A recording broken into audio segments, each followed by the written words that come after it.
Welcome to episode 126 of the Daniel Yoris podcast with today's guest, Nick Averona. Let's go. Welcome back to the podcast, everybody. Joined here today by Nick Averona. Nick, thanks for joining me, buddy. Appreciate your time. My man, Dan. Happy to be here, brother. Happy to be here. How many cups of coffee have you had today already? Three. Three. You know what? Actually, not bad. For like a coach's coach, a guy like you running a gym, running tons of sessions, 3 coffees before 11 is actually pretty reasonable. I'll be honest, man. I'm pretty like my coffee regimen, because I have that tendency to be like, I gotta have 2 bangs. I try to be pretty strict to like that 300 to 400 milligram range. So I'm like, all right, 3-4 cups, like try to be there. When will you have your last one? I tried it at 1 o'clock. Like that's actually not bad at all. No, because I'm up at 4. You know what I mean? I try to actually be not as young and spry as I used to be, Dan. So I got to make sure I get my Z's.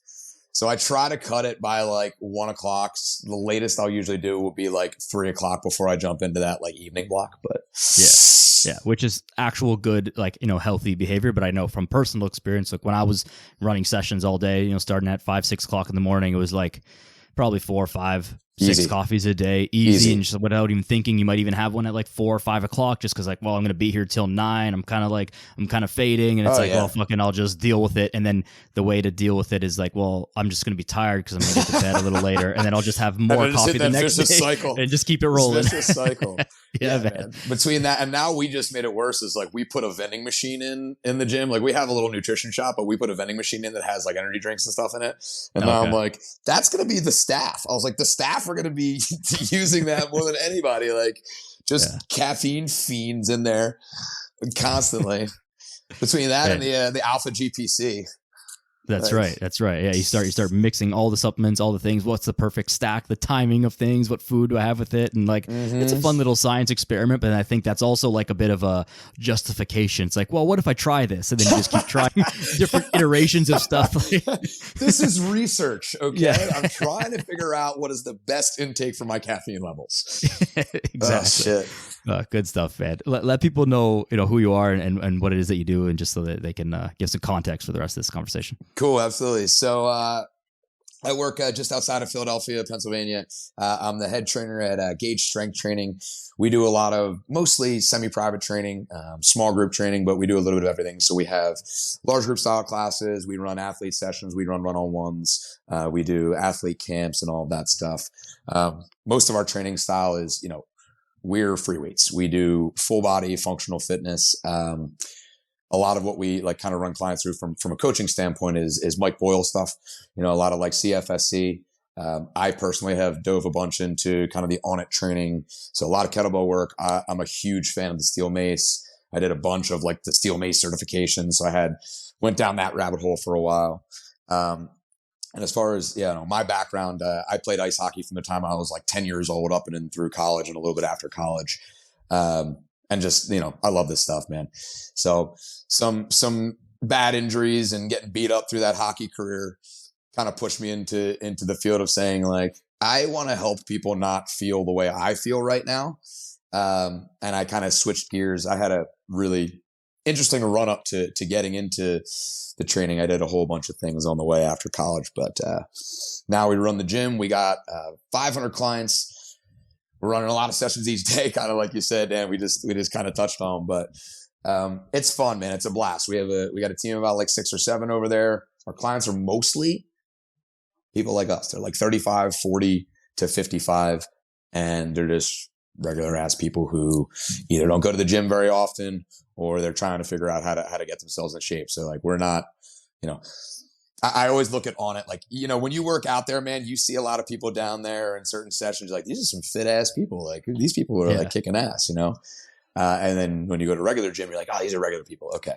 Right? Like there's, we get a little bit of both, but I think part of that is like, you see the celebrity of online, but when you go there and just do like the regular classes, like the people are in good shape, don't get me wrong, but they're also like regular people, maybe slightly above average, because like the level of the workouts are slightly above average. Like I wouldn't put a beginner in one of those classes, and I don't want to speak for them, but I don't think that when I was there was no like real beginners in the classes, so to speak. But one other thing that I can't not mention is that it's very American of you to mention that you played ice hockey rather than just regular hockey, just differentiating that it's played on ice. Like obviously hockey is played on ice. Well, hey man, you play with enough Euros, right. and they like men play field hockey. So like I clarified, I lived with a kid in boarding school, and he like, I said hockey, and he was like field or ice, and I was like, oh shit, ice hockey.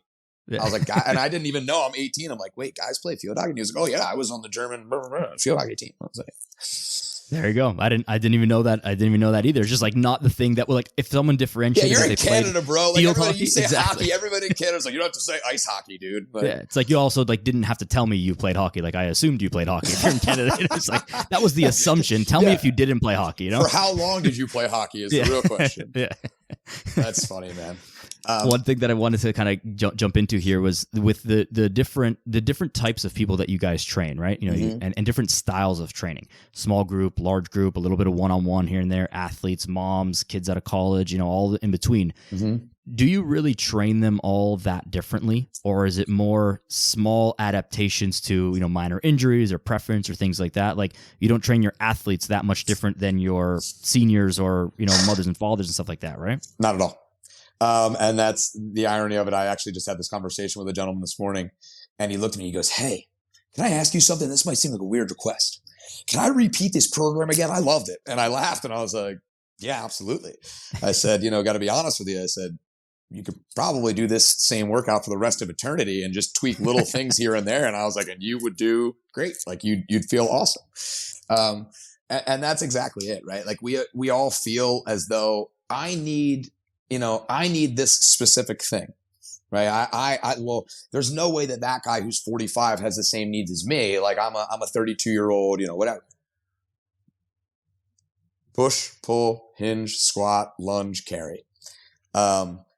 And kind of variations of that, right? Like I see you smiling too, because it's like I know you knew that's kind of where we're leading into, but I think for most people, because there's so many different workout styles and everybody's screaming from the mountaintops, like HIIT's the way to go. You've got to do Tabata. You've got to lift super heavy. If you're not lifting to max, like you're not doing shit. And you're like, maybe not. Like maybe, like if the person has never lifted in the gym before, them coming in and picking up 10s and doing 6 to 8 reps of that is awesome, right? Like, great. You know, if you've been lifting for 10 years and you've never felt a max rep set, like, okay, like let's go heavier. But we're all doing the same shit. Like whether you're a former Division I athlete, like I have former D1 athletes that are like in their 20s or 30s, and they're doing a very similar structure to the person next to them. It's just like, well, they're goblet squatting and you're using the safety bar. Exactly.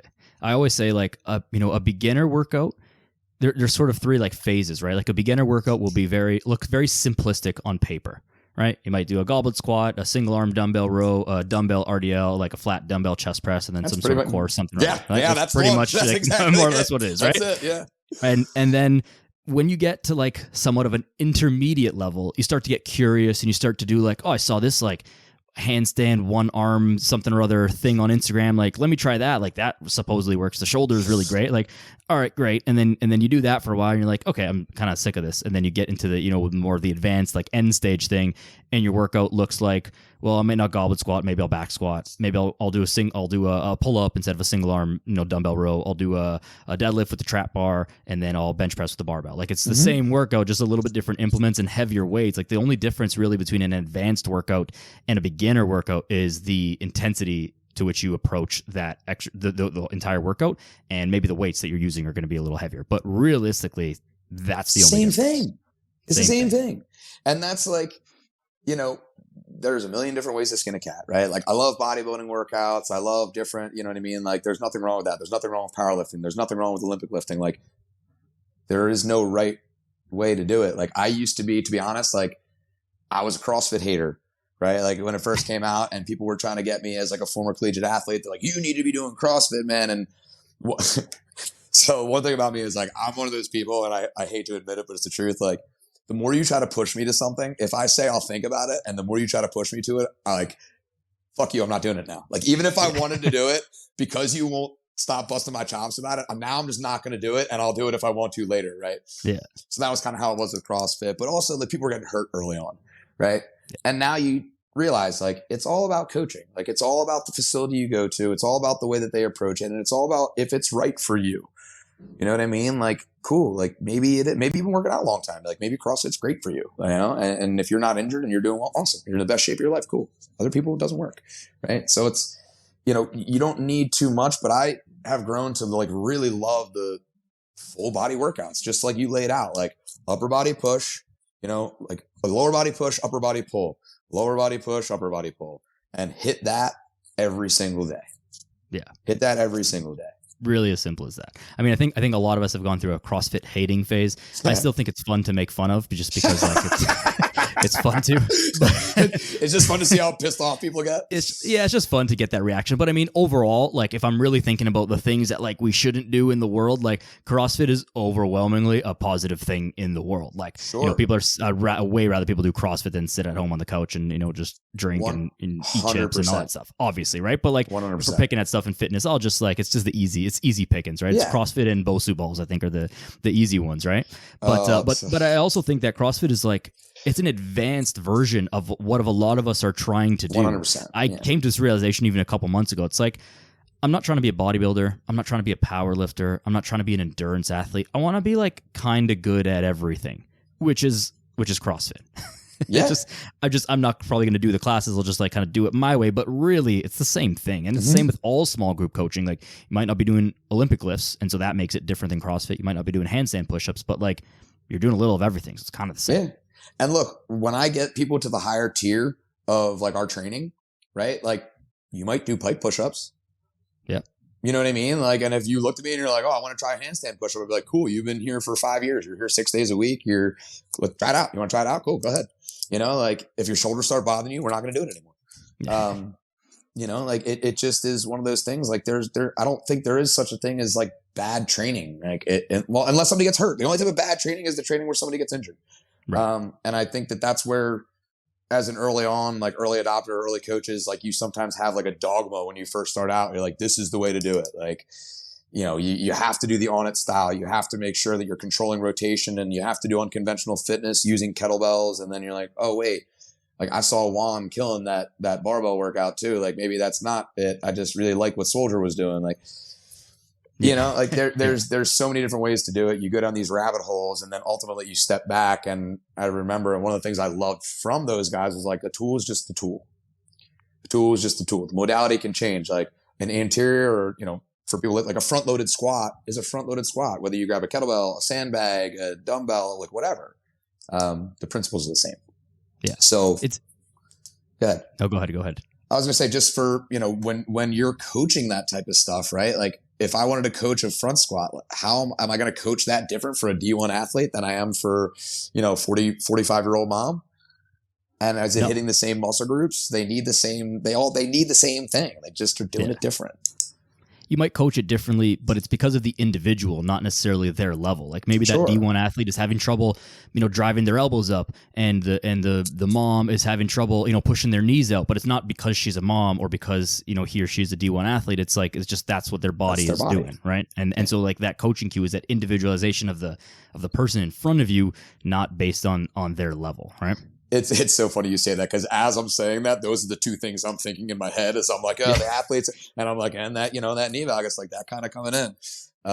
Yeah, that's exactly it. And that's, you know, that is where the individuality, the specificity of coaching really comes into play, right? And you hear people say a lot, like people buy coaches. They don't necessarily buy the coaching, because you could have, and we've had this in the past at the gym, like you could have somebody who has the best education in the world. They have their masters. They have all the certifications. You look at it on paper, like they're doing internships. They've worked at other gyms, and then they get in and your clients are like, I don't want to work with that person. And you're like, oh, well, why not? And they're like, I don't enjoy being in the room with them, or like, I don't like the way that they talk to me, or they made me feel uncomfortable. And you're like, whoa, all right. And you try to figure that out, because like, that's a person to person thing. And whatever we're selling, no matter what anybody tells you, and people who work in this industry long enough realize like, this is customer service. Mm-hmm.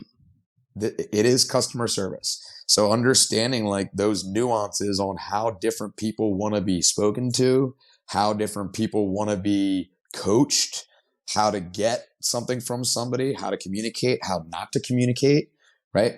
That type of stuff will define your coaching career. It will define your coaching career. Have you ever heard of the DISC assessment? I have, but I'm actually don't really remember what it is. I've heard of it though, but I don't. There's a bunch of them. So you've probably heard of like, there's like the Myers-Briggs. There's all these different like personality tests. So one of the ones that we use at the gym is called the DISC. So D is dominant, I is influencer, S is like steady or steadfast, steadiness, and C is compliance, right? So we have all of our staff do this. It's like a hour-long or 45-minute thing that you fill out, for anybody who's never done one of these, they're pretty cool. There's a bunch of different ones that you can do, and they provide you some really interesting information. And for us is, we educate our staff on this immediately, where I want people to understand what their personality profile is and how that works in with the team, as well as their personality profile and how it relates to our clients. Right.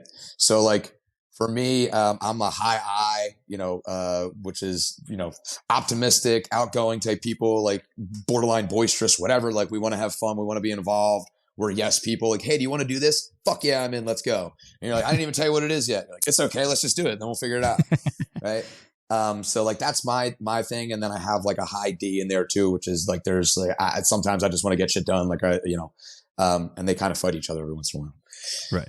For me, as that like outgoing person, that like S or C is kind of someone different, where if I come into a high C person who's that compliance, they like details, they're very analytical, they want to know the whys of things, or the S who's maybe a little bit more withdrawn and they're looking for support, and I come in all hot and heavy, like, let's fucking go, we're going to smash it today, they're going to be like, this guy is too much. Yeah. Right? This guy is too much. And on the opposite side, if you come in and you start telling somebody who wants to just come in and like smash their workout, you're like, well, this is going to work your hip flexors. And what you're really trying to do here is get in. They're going to be like, dude, I could not fucking care less. I couldn't care less. I want to sweat. Like, let's go. Yeah. People will leave. They will find a coach that does that. Without the understanding or even ever having that thought process of like, oh, I guess like that is different. Some really good coaches do it intuitively, right? Like, mm-hmm. I don't even think we consider like, oh, well, this person's a high D. You just know, like, if I don't push Susie today, she's going to be pissed, right? Yeah. Like, if I don't tell John that he's doing a really good job and motivate him today, he's probably not going to have a good day. But when you can start putting things into buckets and actually identifying and giving it like oh, okay, this person's definitely a high C. I got to explain to them everything that's going on in this workout because they want to know. And you can tell, man, the better you get at it, like, yes. You look at people's programs and they're taking all their little meticulous notes. And you're like, yeah, I'm going to tell them exactly what to do. I'm going to tell them every little detail. Right. I had this one guy who was asking me, we were bench pressing, and his bench press was all like wobbly and it was all looking weird. And I couldn't figure out what was going on. And he asked me, he's like, what should I be doing with my toes while I'm bench pressing? And I was like, what the fucking dude? It doesn't just leave them alone. And he's like, oh, okay. And I was like, I was so like dumbfounded by the question. And like, we always say, there's no dumb questions, right? Yeah, like you just don't know how to respond. This was pretty close to like a dumb question. Ooh. However, whatever I said, I think I said like, just leave your toes alone. I don't know. Just like grab the floor, just like leave your feet steady. And he's like, oh, okay. And then like next set, boom, bench press, perfect. And I'm like, fucking wow. All right. So he was just like so preoccupied for whatever reason about what was going on with his feet that everything else was all messed up. And that's not something that I can see or that I even noticed. And it just happens. But like, if you don't have that kind of like leadership, like, all right, this is the answer, and like I'm going to give it to you with confidence, convey my coaching with confidence, and also know the answer to these questions, Sure. then that's where you lose a person like that, because he wasn't the type of guy who's like, yeah, pick it up and just like fucking get at it and go. And that wasn't his way. He needed to know all the details of these little things. And so you figure that out a couple times, you learn how to speak to different people. But I think the thing that some people miss with this sort of like soft skills of coaching conversation is that you still need to be a technician. You have to you be still proficient. got to know your shit and know how to answer all those questions, because you will have people who ask those questions and who respond to that. Mm-hmm. And you just have to know, because you have to be good at what you do. You can't just be a cheerleader. There's a time and a place for that, but you can't just be a cheerleader. That's not enough to be a great coach as well. Yeah. That's why I love the high C's. Like, I love that high C personality, because when people ask me questions, I look at them like, thank you. And they're like, well, what do you mean? Because they think they're being a pain in the ass. Sometimes like, sorry, I have so many questions. And I'm like, no, thank you. I'm like, I love doing this because it reminds me, right? You don't have like, unless you're sitting around a room full of coaches and you're fucking nerding out on all of this stuff, which happens sometimes. Like, again, I keep referring back to Dallas, but even in the coaches room, like sometimes we sit there, and I lived with one of the guys that we worked with for a while. Like, we'd sit here and be having a drink and we'd be nerding out about coaching stuff. But most of your conversations you're not talking about that stuff, right? You're not talking about the whys of things. You're just telling people how to do it. So when somebody comes along and they want to know why, I'm like, oh, sick. Like, yeah, like let's dig into it. Yeah. And sometimes it's just good to let people know, like you said, let them know that you're proficient. Like, I want you to know that you're not just doing this because I'm your dad and I'm telling you that. Like, you do it because I said so. Like, hey, listen, you should be feeling this in your glutes. This is why. If you're feeling it here, you shouldn't be, right? Well, what's going on here? Well, it looks like this. Therefore, try this, right? And then you build trust with people. Like, it's, I love it. It's interesting from a team perspective as well, right? Because, we've said multiple times, like, there's different ways to skin a cat, but from a technical standpoint on my end, like helping run education and stuff like that for the gym, I have to make sure that all of our coaches know that we're speaking the same language. Right. And that can be challenging because, hey, how do I deal with a lack of shoulder range of motion? This person has, is it a T-spine issue? Like, you know what I mean? And what happens is if somebody comes in and says, hey, try this out. And then they go to another coach and the coach is like, oh, don't do that. You're like, this is where like clients are like, oh, you guys are not even speaking the same language. Yeah. Yeah. Right? That communication within the team, especially in like a system like you guys have, where the same coach is coaching different client, or the same different coaches, are coaching the same clients within the group setting. Is like, everyone's got to know what's going on with everyone, and it has to just be, you can't remember obviously all of it. Like, it's got to be clearly noted so that everyone knows. Otherwise the client's like, well, I told this to Johnny last session and you should have known about it. And then the whole thing looks bad if the next coach doesn't know about it. Right. Yeah. Those are little things that you have to think about. Like, if you're starting a small group training program, or if you're kind of jumping into that as a new coach, right? That congruence is really, really important. And we've had instances where clients, like, they bail on another coach because they're like, they gave me some bad adjustments. And they weren't the same as the other 2 or 3 of you guys. And that coach puts themselves in a shitty camp then, and I let people know, I'm like, look, man, the soft skills paired with the technical skills make a big difference. Like, charisma will get you so far. Being a really like nice guy or fun to be around will get you so far. And you might do that in like a boot camp setting where people are kind of rolling and going. But, we require a lot of staff. Like, we require and ask a lot of people. And I think that that's how it should be for the level of, training that you want to provide for people. It's how it should be in the profession. People trust you. And that is like, that's a lot, right? Yeah. Like, I think another avenue with this, and even with the communication, is like, this will happen, and maybe not more in person, but it's just different in person because it's a point blank question where someone will say, hey, I saw, in my program, you gave me this exercise to do it in this way, but, so-and-so on Instagram said that you should always do the exercise like this, right? All the time. And so in an online coaching experience, like, I get that in an email or a text message, so I can, like, if I don't see it right away, like, I can take the time to properly formulate a response and whatever. But in an in-person session, like, you got to know the answer to that question. on the spot, and you can't be, well, I'm not sure and whatever. And usually the answer is probably like, hey, so-and-so on Instagram was right in that context, but this is why that doesn't apply to you as an individual, right? And then you got to explain that. And then the client's like, oh, okay, great. Cool. Carry on. Oh, you know what you're talking about? Awesome. Right. Yeah. And it's not that for a lot of people, like they're not challenging you necessarily, right? Mm-hmm. It's not like a challenge. It's just a question. Like we have one client, I absolutely love her. Dude, she's fucking killing it. This woman's lost like 75 pounds. She finally like dialed it in. She's lost so much weight. She had to have like skin removal. I absolutely love it. She's killing it. And she wants to know, hey, why am I doing this exercise? Like, why are we doing it like this? And if you don't know her, you're like, why is she questioning me? And you're like, that's not it, man. She's not questioning you. And I've had young coaches go, man, what's her deal? I said, her deal is she wants to know why. And as soon as you tell her, she goes, oh, awesome. Thank you so much. And you go, she just legitimately wanted to know what she was doing it for. That's all. She wants to understand what she's doing. Help her out. Right. And finding that balance. Like I came up with an acronym a few years back for our staff. And it's like how to thrive. Like thrive is the acronym. And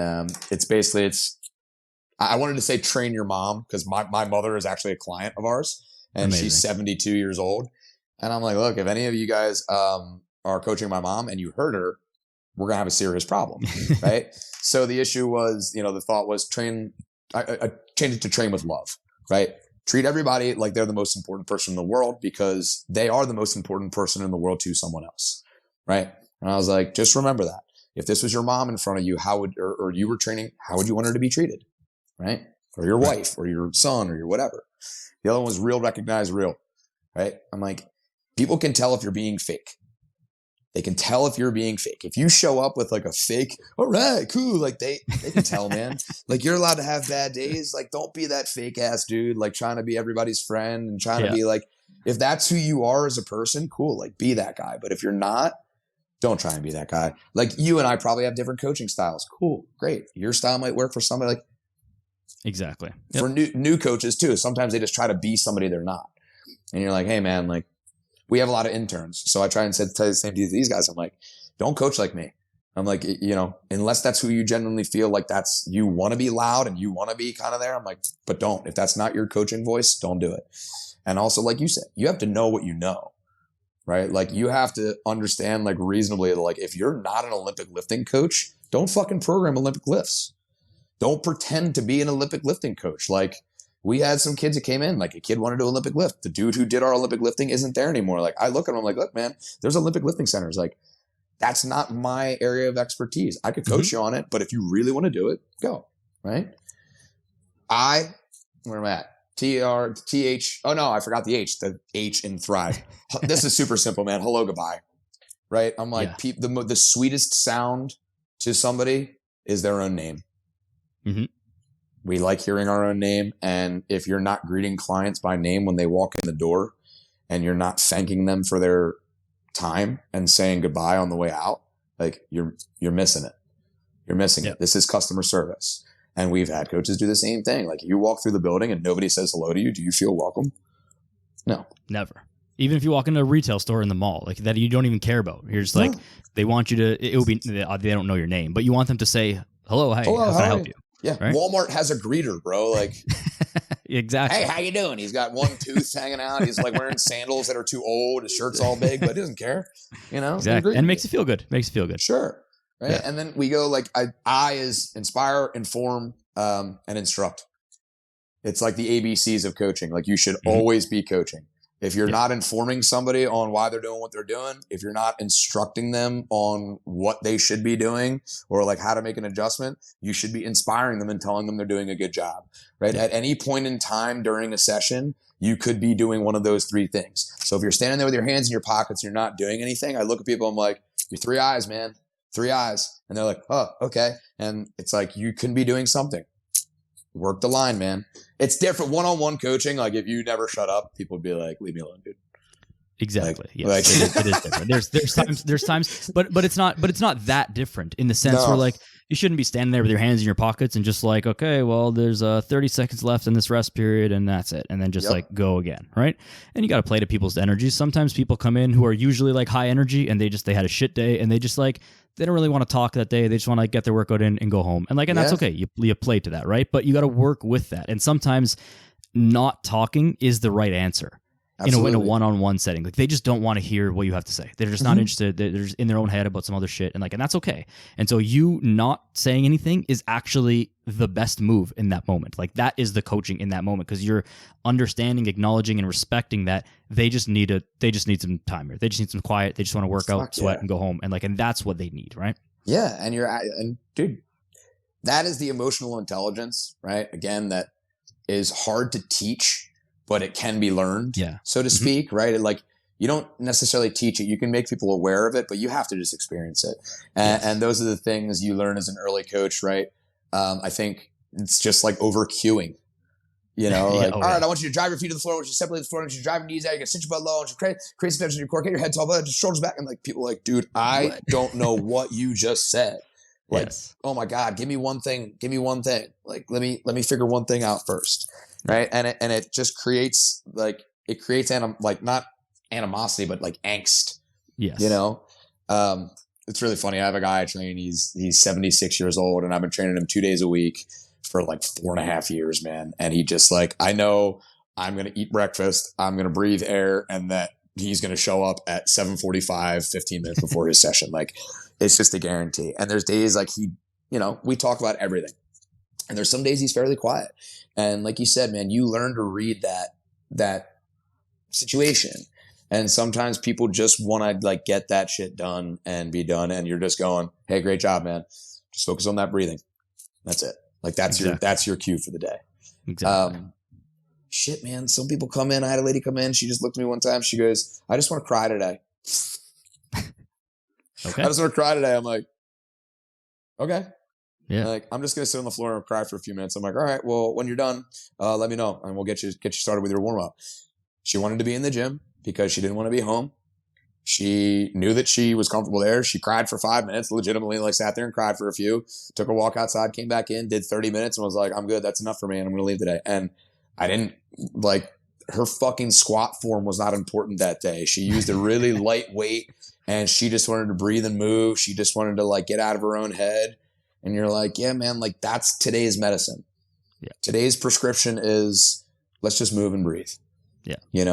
And that's the other part of learning from being a young coach where you have this like sense of depending. I mean, dude, everybody changes. Like I know I wanted to train a lot of young coaches, right? That I'm sure that you've talked to or you meet, you're like, I want to train athletes. I want to train pros. I want to train like high-end clients. Careful what you wish for. Yeah, right. Like there's a couple things with that, like where you're like, hey, do you really want to train athletes? Because being a collegiate strength and conditioning coach is brutal. Like that lifestyle is tough. You can listen to Jordan Syatt talk about when he traveled with Gary Vee and like he had no life whatsoever. Like, okay, Again, like if that's what you want to do, that's what you want to do. But then I was listening to Mike Boyle the other day and he's laughing and he's talking about, he goes, it doesn't take a lot to coach pro athletes, right? Like, how much coaching do you have to do when the person that you're coaching does the exercise better than you do? Like, exactly. You're like, yeah, like, okay, cool. Like, yeah, man. You're doing it. Keep doing that. Right. It's different as opposed to somebody who really legitimately like their body can't actually do what you want them to do. Mm-hmm. So you're trying to make those little cues and figuring out what can I do that's going to, mitigate injury for these people. And, what's the lowest hanging fruit and how do I not try and do too much and drive this person away to be like, Nick, you're driving me insane right now. You're driving me insane. So like finding that happy place. Right. And I think part of that too, like, I mean, now I'm thinking of it too, is the next one's like victory dance, like RV, like celebrating people, like when they do the little things right. Like we're so funny about it. Like we celebrate clients and we do these client wins, right?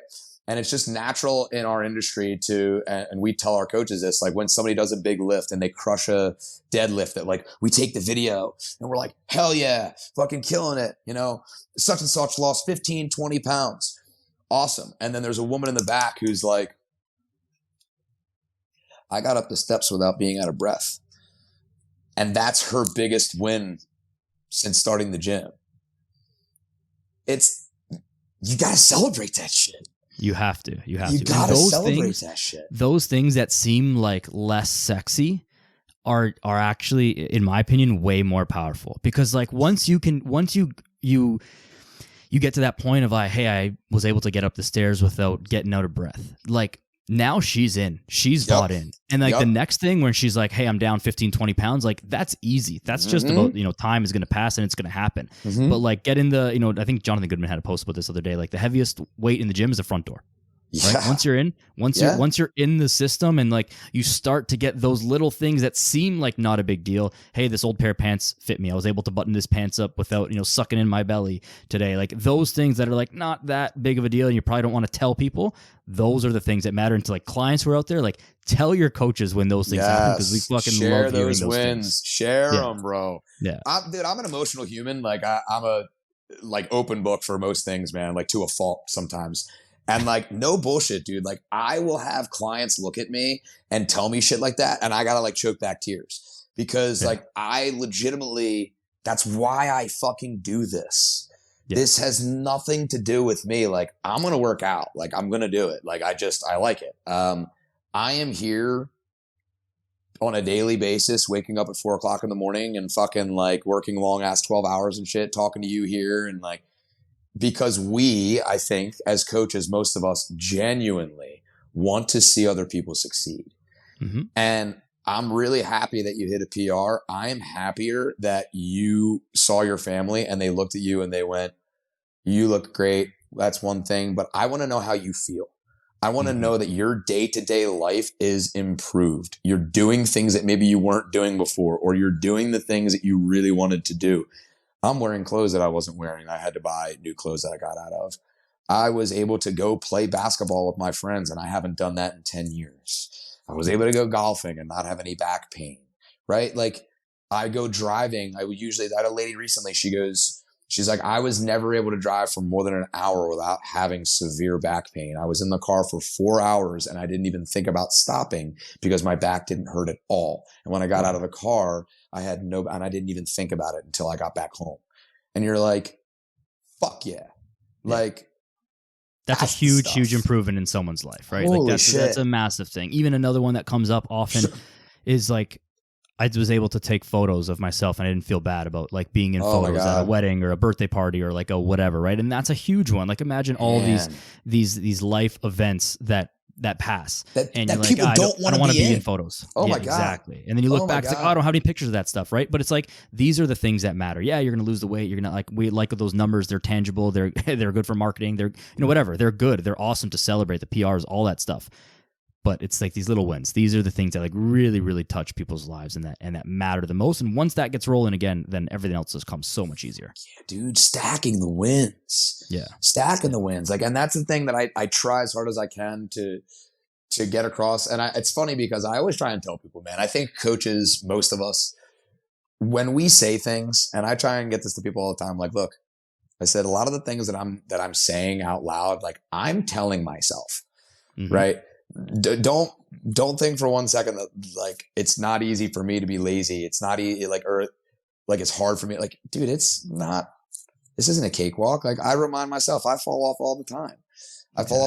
I beat myself up. I have negative self-talk. I don't celebrate my wins, right? Like, so when I communicate these things, and it's like the idea of like when I'm teaching and we're talking about it, it's like we're reminding ourselves to be that as well, right? Yeah. Like I have to remind myself. Like I laugh, like Joe Rogan talks about it.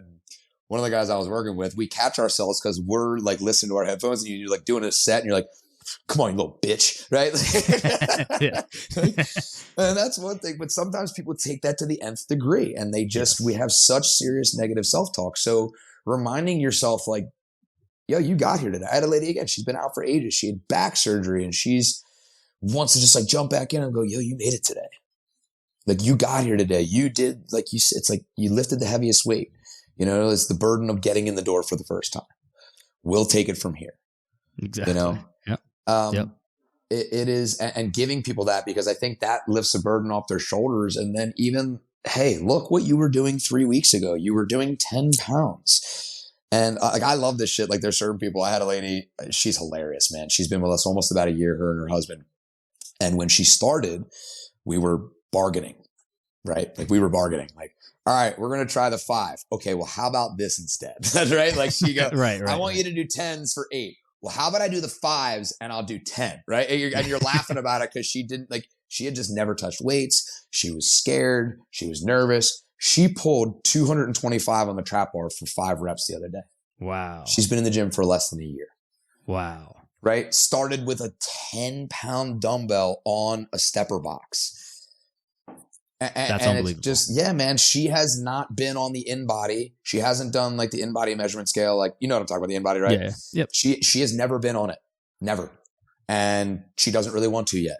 I'm like, okay. And she's got, I can carry my groceries in the house one trip. I can take my laundry up the steps now with, she's like, I used to have to put the basket on every step all the way up. She goes, I don't even think about it. I just go up the steps now. Right. And she just turned 50 and just pulled 225 for 5 reps on her trap bar. Amazing. Amazing. But again, right. It's like the laundry of these things. These are the things that matter. And she doesn't need to check the scale, the InBody, the whatever measurements. Cause it's like, hey, she's doing all the right things. Like, I would bet a lot of money that her body composition has improved over this past year. She went from a whole new wardrobe. There you go, right? And it's like we don't need to put numbers on that to know that, right? Sometimes it's nice. Some people are data driven, again, like different personalities. Yeah. Some people need to know, like, hey, I'm doing this. This is like the exact weight that I'm using. And some people, it's like, yeah, I'm thinner than I was before. And it's like, all right, bro, that's good. I don't actually care about the number on the scale. Yeah. We use it as like a measurement tool and whatever. But it's like, are you moving in the right direction? If so, then great. If not, then like, hey, maybe let's look at what's going on and let's change some stuff. But like, as long as you're going in the right direction, we're good. Hell yeah. And it's, realizing early on too, and it is even more difficult for clients that are working with an online coach because they don't have access to an InBody. They don't get to see, right? When you look at an InBody, you can see your skeletal muscle mass and your percentage of body fat. People don't get to see that delta. So they go, well, I was 150 pounds and I'm still 150 pounds. And you're like, yeah, but you gained 4 pounds of muscle mass and your body fat went down 3%. Like, your body composition has changed completely. Oh, well, I guess you're right. I did lose 1.5 inches off my waist, right? But because the scale didn't move, they're not willing to celebrate that success yet because of how much value we place on that number. Yeah. And it's like a constant battle on the coaching side of things. And I'm sure with online clients, and I know I deal with some of my people, like even when they see the InBody and they see the muscle mass going up and the body fat going down, they look at that top number and they're like, why didn't that fucking change? Right. And you go, you're doing the right things. Keep doing what you're doing. Don't expect the transformation in 4 weeks or 8 weeks. By 12 weeks, your body will start really making those like noticeable aesthetic changes. Yeah. And it's like, it's tough. In the online coaching space, it's just a different form of communication on this thing. So because I have less touch points with them, the way that I would communicate this would be something to the effect of like, hey, we're going to start this nutrition protocol, these workouts, blah, blah, blah. In the short term, you might see like the scale is going to go down in the next like couple weeks because you're making these changes.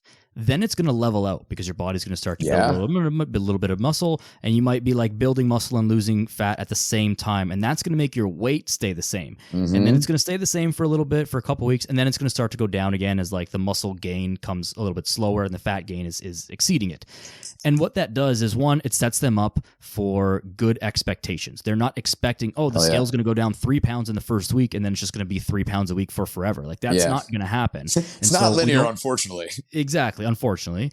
And so we set them up to be like, I expect reality. I expect what's going to happen. And that way, when it starts to level out or even not move move very slowly or whatever, they're not disappointed. So it does that. It sets them up for wins and for positivity going forward. But then it also communicates to them that you know what the fuck you're doing.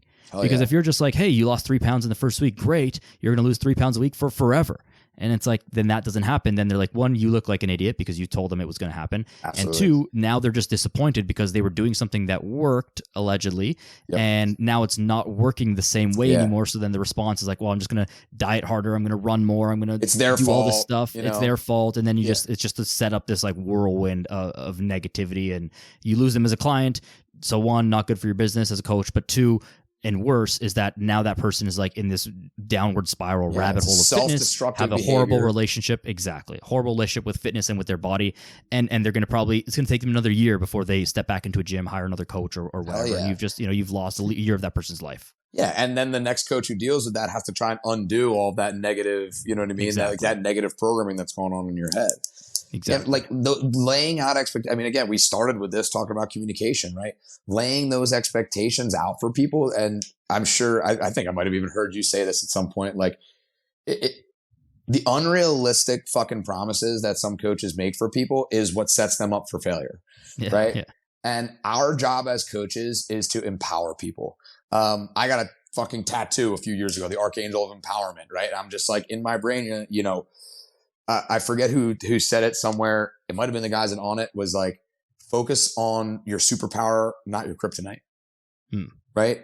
And whenever somebody comes in the gym, if I set false expectations for them, oh, don't worry about it. You're going to lose 20 pounds in like, 3-4 weeks. No big deal. Right. Maybe they will lose 20 pounds in a month, but the chances of that staying off, as we know from all sorts of research and all sorts of trials, is like, it doesn't.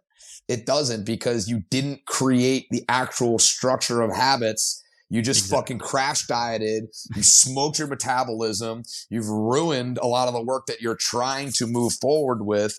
And now when you hit rock bottom and nothing else changes, you're like, well, now what? Now I can't maintain that, because you can't maintain 1,100 calories a day. Like, right. So setting people up and saying, look, this is going to be, this is funny, right? You mentioned marketing, like, you market psychologically, right? So for some people, you're like, hey, I'll help you lose as much weight as you want to. And that gets them in the door. And then they get in there and they're like, all right, so this is actually gonna be pretty difficult, right? Like the truth is, like, this is going to be a challenge. Yeah. But if you make people think it's easy when it's hard, they look at you and they're like, well, I suck. Exactly. Yep. I suck because you told me this was going to be easy. This is really difficult. Am I that bad? Am I that messed up? Like, I must be unsavable. But if you look at people and you say, look, we're going to have a challenge ahead of us. I'm really excited for you, because the good that's going to come out of this, man, you're going to feel so good. You're going to be able to do the things you want to do. And I'm going to help you all along the way. You're never going to be alone. We're going to walk through this challenge together.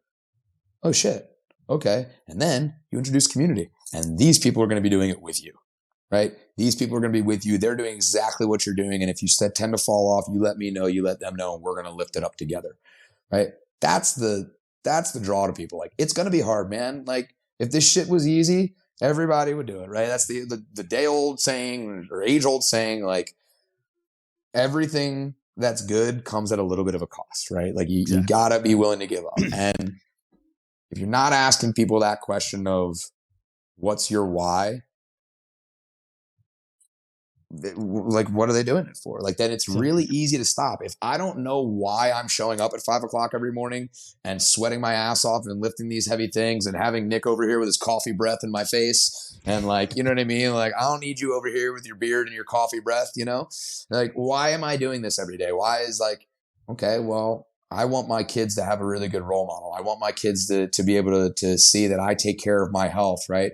I loved what Molly said, Molly Galbraith, about, the percentage is like 65% of training clients are women, and of women that train, 75% of them are going to have kids. So when you look at mental health, that is a serious issue, right? Especially amongst youth, and especially particularly among young women. We're training a lot of moms. Being able to empower them to feel strong, to feel confident, to then look at their daughters and provide that kind of framework for them to say, like, yeah, man, like, being strong is really cool, and taking care of your body and being habitually conscious of my habits, right? That's cool, man. Like, that's a cool thing to do. And on our end, man, like we said, that's the juice, right? Like, when you say, is it worth the squeeze? Like, that juice is worth the squeeze. And on their end, when your daughter or your kids start saying, I want to go to the gym too, that's when you look at yourself and you're like, all right, cool. This is why I'm doing it. Yeah. The aesthetic goals often come along with it. And, a lot of people online, like, you're hiring a coach and, they're showing that they have a 6-pack or whatever. Basically, like, they're just saying, I've been doing this a long time. I've been doing this consistently. I've fallen off plenty. But if you do this consistently for a long time, If it's your goal, it's achievable. If it's not your goal, who fucking cares? Exactly. And that's the thing that I was just about to say too, is like it's matching the expectations to what you're willing and able to do. If someone comes in the gym, willing right? and able. If someone comes in the gym and they're like, "Hey Nick, I want to lose 30 pounds in the next month." You're like, "Okay. Here's what you have to do in order for that to happen." Yep. Are you willing and able to do that? And they're going to be like, "Fuck, I'm not ready for that." And like, "All right, great. Here's what we can do instead." And maybe we'll lose 5 pounds this month or 7 pounds or whatever it is, right? But letting someone, promising someone, "Hey, I want to lose 30 pounds this month," and you're like, "Yeah, fuck yeah, sign up. Here's the let's do it." Yeah, put your credit card here, please. It's like that's setting that person up for failure, because even if they achieve that 30-pound weight loss in that month, you fucked them up something crazy in a way that they weren't ready for or expecting. But as long as they know what the quote unquote cost of their goal is, then they can make that decision as to whether they are willing to pay that cost. And Absolutely. If they're not, then that's okay. You won't lose 30 pounds this month. You'll lose 30 pounds eventually, but here's how we're going to do it, right? Yeah. What are you willing to do to get there? Yeah. Like that's success, man. Like I think for most of success, and you look at anybody who has achieved high levels of anything, whether it's sports, whether it's finances, whether it's education, right? They invested a ridiculous amount of consistent effort, right? That's what it is. The people who make a lot of money, for the most part, if they built their own business, they were willing to accept a high level of stress, an exceptional amount of tedious bullshit. They were able to adapt to changes, right? Like that doesn't happen. So if you're like, dude, I want to have a 6-pack. That is my goal. I want, 18% body fat, or for guys, I want like low, single digit body fat. Cool. When you go out this weekend, make sure that you drink water. When you are going out to eat with your friends, you're going to probably be ordering the salad, right? You're not having a cheeseburger on July 4th. You're not going to do Taco Tuesdays, right? You're not like, and I think for a lot of, dude, I tried it at one point. I like turned 30 and I had this like, I'm going to get in the best shape I've ever been in. Like I want to be in better shape than I was playing college hockey. Got my body fat down super low. And everybody around me was like, "Hey man, you look great. Like awesome. But like, when do you want to come have tacos and shit?" Like, you know what I mean? You're like, yeah, you're right. Like, I don't like, that's not my goal. It was a goal at that time. And you're saying like, my social life was very, very different. I would go out, I'd have one vodka club on a Friday night and like, that'd be it because I'm training the next day or I feel like shit. So my workout suffers, right? What are you willing to give up? What are you willing to give up for it? And you see athletes that train like crazy, like the Kobe Bryant stories of him waking up at 3:30 in the morning. And you're like, yeah, that's what he was willing to give up. He went to bed at 7:00. LeBron James sleeps 10 or 12 hours a night, right? Yeah. Like he recovers. It's one thing to be, to be a kid and it's like to dream about being your favorite pro athlete. And that's fine as a kid. You don't know what you're really getting into, but it's like, once you become a certain age, if you're even remotely close to making it to the pros or whatever, you got to realize like, well, what does it actually take to be the best? What does it even take to make it to the league? And then what does it take to be the best? Because like you might not be willing to do that. And like the business case of that is like, let's look at like Jeff Bezos, Elon Musk, these like, uber successful, wealthiest people in the world type of thing. It's like, do you really want that life? Like, you might see like, yeah, I want his bank account. Yeah. But like, do you want the 14-hour days and away from your times family? 20 years. Exactly. Multiple divorces. Do you want that stuff? Like, probably not. I mean, and if you do, then by all means, like do whatever you want, but just do it with your eyes open. Yeah, be aware. Like, and that's, this is the social media shit that we live in. Like everybody paints the pretty picture. Like that's the highlight reel. And everybody I think knows that, but the subconscious is still a beast. Yeah. Right. Like if there's anything you learn from coaching too, is how strong our subconscious pull is and how often that we are trying to deprogram or reprogram a thought process that has been built into us possibly from the time we were little kids, And when you realize that, you're like, oh, this is programming. Like I've been programmed to think that the scale weight is the most important thing. I've been programmed to think that I got to squat with my feet under my hips and my toes forward or whatever it is because I saw it on a video, right? the rice protocol. Like that's a big one that I've been telling people recently. I've been screaming from the mountaintops because I had a handful of people, oh, should I go home and do the rice? I was like, dude, that got thrown in the trash like 10 years ago. Please don't do that. It's just, that like neural programming that we go through, that you're then like, where is the roadblock here? And how can I help this person navigate their way through it? And if you don't set clear expectations, you're not helping them do that, because they then just internalize things and say, it's my fault. It's my fault for doing this. Yeah. And like there's a level of, it's such a balancing act, man. And you brought up Aram. Like I share Aram stuff all the time. And I know that some of my, the people that I work with, some of the coaches have really started kind of following and his stuff. And even some of my female clients, like they look at him and they're like, man, like he's brutally honest, right? Mm-hmm. Like some of the things he said is brutally honest. And you're like, you're not doing anybody any favors by making false expectations. And sometimes you're better off looking at somebody and telling them like, look, based on what you're going through right now, your levels of stress, how much time that you can actually dedicate to this stuff, like, would you consider like revising this goal? Do you think that this goal, like I like what you said, like, are you willing and able? I don't know that you have the ability to do this right now. In order to do that, you have to do these things. Is that possible? No, I can't. My work has me going all over the place all the time. I can't meal prep. I'm traveling. I'm on the road all the time. And you're like, all right, exactly. Well, where can we stack your first win? Yeah, you set that person up for success that way, right? And it again just goes back to communication styles. Someone might not, you, me, and Aram might say the same message in 3 different ways. Mm-hmm. A given person out there is going to respond to one of them. We're all saying the same thing. We just have our own way of saying it because we're all different humans and different individuals, but we're given the same facts. And that's okay. They're going to respond to you and maybe not to me. And I'm good with that as long as they're getting help. And that's why, going back to what you said earlier, is like, don't try and coach like me, some like the coaches, the trainers in your gym. It's like, don't try and be Nick, just be you. And it's going to get across to the people who it's going to get across to. You can't be everything to everyone, right? You've just got to be like, just be you, and people will pick up on that, right? Dude, people respond to authenticity. They respond to it. I started laughing because knowing that you were on it too. Like, did you get a chance to meet John Wolf or Shane Hines, their education directors? Neither of them were around when I was there.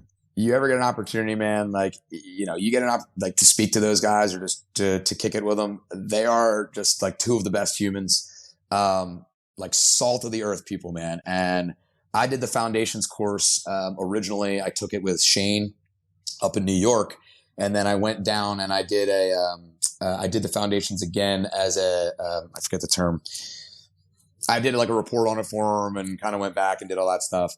And so Shane did it the first time and John did it the second time. Bro, you want to talk about communicating in completely different ways? It was hilarious because it is the exact same information. And John's very upfront about it. He goes, Shane and I have very different communication styles, right? Like Shane is the type of guy, like you say something to him and he stops and he's like, okay, let me put it to you this way. If there were 2 different people, and he comes up with this like beautiful analogy.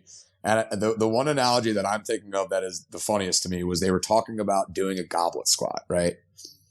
And Shane is like, what you can think about is you can think like if you had a pen like hanging right below you and there was a bottle underneath you and you want to drop down and you want to try and get that pen to go straight down to the bottle. And John goes, excuse me for the crude reference, but imagine you're teabagging one of your buddies. And I just fucking lost it, bro. I just started dying. I'm like, holy shit. Right? Like I was like, that is a very different way. And like everybody's cracking up. And he's like, sorry, but man. It sticks, right? It's sticky, dude. It is sticky. And I laugh. And every once in a while, knowing your client, like you can pull somebody aside and be like, hey, it's one of these, right? Then pretend you're teabagging somebody and they crack up laughing and then they get it.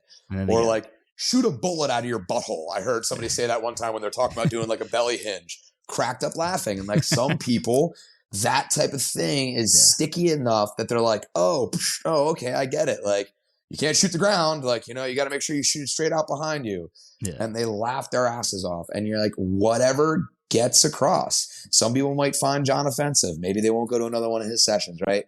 And I love what you're saying too. You're like, it doesn't matter. Like if you don't go to Dan and you go to Aram, or if you don't go to Aram and you go to some dude named Skip, like it doesn't matter, man. Like truthfully, I think most coaches just want people to succeed and they want you to find something that works for you. And it's like, if you don't think I'm a good match for you, please, like, don't feel obligated to come to my sessions. Like go to somebody that you jive with, because at the end of the day, right, you've got to spend, say you're with somebody three sessions a week. Like I don't see my brother 3 hours a week. You better want to be in the room with that person. Yep. Dude, I love that you said that, because the analogy that I always make for like in-person one-on-one is like, there are very few people in your life who you ever have one-on-one conversations with, like just uninterrupted. And like, you know, people talk about gossiping with the barber or your hairdresser or whatever. Like you don't see your hairdresser multiple times a week for an hour without other people around, but you see your trainer. So you better get along and find a way to connect with that person and find a way to support them, because you're not just there drill sergeant, you know, do this exercise, goblet squat, 10 reps, this is the tempo, blah, blah. Like that's not what you're there for. You're there to support them, and you got to coach them and know how to do all that stuff, but you got to be there to, you know, deal with them as a human being first. It's the same thing, man. Like I ask people, I'm like, do you know where the term coach comes from? And most people are like, no, I have no idea. I'm like, well, it comes from the idea of a stagecoach, right? And that the purpose of a stagecoach is to carry somebody from one destination to another, right? That is what a coach is for. It is my job to help take you from where you are and help get you to where you want to go. And nowhere in that description does it say it is my job to make your squat look perfect. Is it my job to make you jacked? Is it my job to get you a six pack? If that's what you want, that's my job, right? Whatever it is that you're trying to figure out that you really think like, this is what I want to achieve. It's my job to help you figure out what that is, and then help you provide the skills, collect the assets and skills to build habits that are going to get you there. And same for you guys, right? Like you could choose any online coach in the world. Like you could just go online and find workouts and do them on your own. You could, right? I think you posted recently, you're like, most of my shit, or you said somewhere, it was like, I was looking at something, it's like a lot of shit. I give away free workouts all the time. I give away free nutrition advice. I give away whatever I possibly can. Like, sure. So now what it is I'm helping you utilize that stuff. Exactly. Right? Like I'm helping you apply. There's not a lack of knowledge or availability of information, resources has not been, it doesn't exist anymore. No. People say, ChatGPT is gonna take over coaching and gonna take over all these things. Like, no, it's not. Like, there's been free workouts. There's been free workouts available online since I had dial-up internet and I was like first getting into the gym, and there's forums and bodybuilding.com. Exactly. These have always existed, and it's like, well, people are obviously still need a coach because it's not about you need this like certain exercises. Like that's not what it's about. It's about coaching and how to actually implement this in your life. Yeah. Yep. And that's kind of like I've started stepping a little bit more into the online realm, and I got some good things coming out here I'm pretty excited about. Nice. But that's basically kind of like the crux of it, man, is I have a lot of friends even around here, and some people I've been lucky to do some traveling and living some other places. And a lot of it is like, I was listening to Tim Ferriss the one day, and in one of his interviews, the guy was basically saying that the amount of information that was logged and produced from the beginning of mankind till like the year 2000 is now that amount of information is produced every single day. Yeah. Every single day. I believe it. So there is an unlimited amount of resources, and the question is, how resourceful are you? There's a difference between resources and resourcefulness. You have all the resources. I always think of this comic, and I wish I could draw, but it's like one of those things where I have this like thought in my head of like this comic, and it's like somebody sitting at the table, just kind of like their head in their hands and a little bubble saying, I really wish I could figure out, like, I wish I had the tools to succeed. And in the trash can is a thing that says tools for success. Yeah. Right. And they're like reading about the magic pill. Like that's what people want. Like they're reading for the advertisement for the magic pill when they've got the tools for success sitting there collecting dust. Right. So hire a coach, man. Hire a coach. If you don't know what's going on, you want to make more money, hire a coach. You want to get stronger, fitter, hire a coach. You want to learn to speak Spanish, hire a coach. Like it's there, right? But there's so much shit. Do I do keto? Do I do this? Do I do that? What's right for you? I don't know, man. Like, let's talk about it. If you want to talk, we could probably figure it out. Exactly. Just in the interest of not leaving people hanging, and I'm honestly going to pat myself on the back for keeping this thought in my head for the entirety of this. What's the E of thrive? Oh, I mentioned it, but empowerment.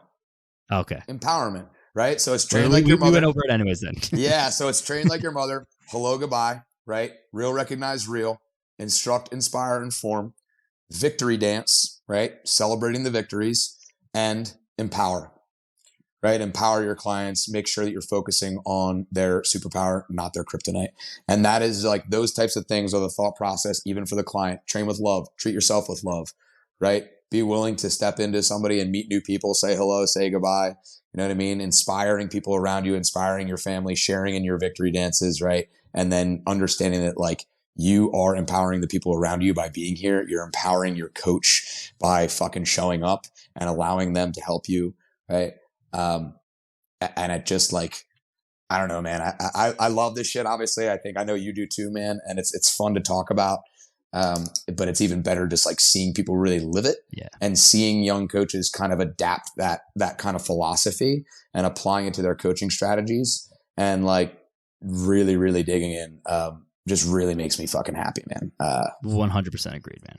I think two things. One, that's how you know that the Thrive acronym is legit because we covered the end of it without even explicitly mentioning it. Sure. But two, with the empowerment thing is like, I'm sure this comes up a lot in your gym because it's like very community based, obviously in person and all that stuff. Mm-hmm. I'm sure there are tons of members, and I've got friends and clients and the same thing, who are like, hey, my uncle, my cousin, my buddy is like really overweight, not healthy and whatever. And I'm like trying to get them involved. I'm trying to like help them, but they're just like not responsive. Mm-hmm. And I think the best way to go about that, it's very different to motivate someone who is a family member or a close friend or whatever, is like damn straight lead by example. Mm-hmm. I think that's really the only way. You can't just sit there telling them because again, they have all the information available to them. Someone who's 400 pounds, they know that that's not healthy. Yeah. They know that they're overweight. They don't need someone to be like, hey man, like you should probably think about losing weight. Like they've thought about it. I think about it every fucking day. Exactly. Yeah. They've thought about it. So it's like, well, just giving them more information and peppering them with stuff is not really going to help them. But doing the things yourself, leading by example, setting good example, and then when they're ready, they'll be like, hey, can I come to the gym with you maybe today? Can you show me like that recipe? Yeah. Can you whatever? But I think that's just like an important piece of that empowerment is that the whole fitness thing, it propagates really well.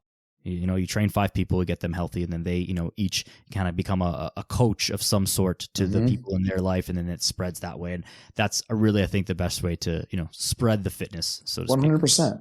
And honestly, man, that is one of the reasons. I did a bunch of jobs before this. Like I was, I tried some different things out. I was like, I'm going to go out there and make money. I moved to Los Angeles first for a while, and had some fun out there in my 20s. But like at the end of the day, like that you can't convince people to do things. Right. And I always ask people when they say, oh, this and such they just won't listen to me. I said, let me ask you a question. How hard is it to get yourself to do something that you don't want to do? That's right. That's a good one.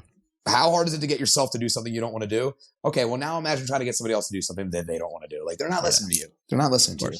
So like you said, you got to lead by example. And for me, I thought to myself, okay, my family had some health issues going on. And I'm like, all right, if I just dive full in and take care of myself because my body's beat up and I'm not feeling good, I'm hoping my family will follow suit. My mom sent me a message today that she hit 13,000 steps before 10 o'clock this morning. 10 o'clock this morning, right? She's 72 years old. Like I said, like, that's the type of stuff that I was like, even if it's my mom and my sister, right? Like, and they're looking at me and they're sending me messages proud to, do what they're doing. I'm like, that's a win for me, man. Like, that's a huge, huge win. And same thing, if you're somebody who is a mom or you're a friend and you have somebody who's saying, I really want to do this, you didn't hit the nail on the head, I think, brother, is you're like, just keep doing what you're doing and let them know anytime, hey, you're welcome to join me. Don't hammer them with it, but just let them know, hey, anytime you're ready, I got a free week for you. No strings attached. Come on in, free session, free week, whatever it is. If you don't like it, no harm, no foul. You come in, you do 2 weeks, a week or two. If you don't like it, go home. But you might really, really enjoy it. Yeah. And then the experience is it from there. You just make that comfortable environment. You build relationships with people, and hopefully you can change a life or two somewhere along the way. And it's like, that's the hope. That's the hope. That's the goal. And then just rinse and repeat that for the rest of your life. Rinse and repeat, man. Rinse and repeat. So I appreciate it, man. This has been an awesome conversation. I think this is going to help a lot of people, both coaches and clients, and just quote unquote regular people as well, to just take little bits and pieces from this conversation and internalize it, and to also tell their friends and help their people that are in their circle as well. Yeah, thanks, man. Absolutely. It's been a blast, dude. I love talking to you guys. I'm sure you and I will continue to chat it up on social media and whatnot. Man. And let me know if you're hitting up any of these conferences in the near future. Yeah, I will for sure. Nick, let people know where they can find you online and whatnot. I know you got some stuff coming up and whatever, but yeah, let them know. I do. So my Instagram is at Coach Nick, Nick, Av, A-V, for my last name, Averona. All right, Coach Nick Av. And then Not Perfect Fitness is coming up. All right, so be on the lookout for that stuff. Kind of ties in a lot of the stuff that we talked about today, man. Progress over perfection, right? And getting it done any way you can. So can't wait to see it. Look forward to it, man. Thank you very, very much, my brother. It was a pleasure speaking to you, and I hope everybody enjoyed the conversation. Thanks, man. I appreciate you. Coach Nick Av on Instagram, and take a look out for everything that he's got coming up. I'll put all the links in the show notes as well. Nick, is there any last message that you want to leave everyone here with in closing? Shit, man. 1% better a day. 1% better. You take, 65 days off. 1% better, 300 days, man. That's 300% progress in 1 year. All right. Beautiful. Share your victories. Man. All right. Share your victories and celebrate them. Appreciate y'all. Love it. Appreciate you guys. Thank you, everybody, for listening. I appreciate each and every one of you. Make sure you share this episode with a friend, family member, whoever is in your circle who you think will get some help from this. And like, share, subscribe, all that good stuff helps the show grow and helps help more people. At Daniel Yoris on Instagram as well. That's it. Go outside. Be a good person. We'll chat soon.